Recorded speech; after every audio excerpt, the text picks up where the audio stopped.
কাশ্মীরি আলুর দম বানানোর জন্য প্রথমে লাগবে আলুগুলি গোল গোল করে কেটে নিতে হবে। আর লাগবে আদা বাটা, রসুন বাটা, জিরা বাটা, লঙ্কা বাটা, পেঁয়াজ বাটা, আর গরম মশলা, তেজপাতা। আর লাগবে বাদাম, পোস্ত বাটা আর টক দই।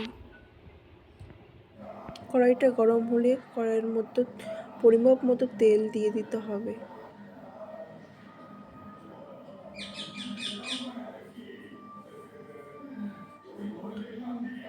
তেলটা গরম হলে একে একে করে আলুগুলি ছেড়ে দিতে হবে।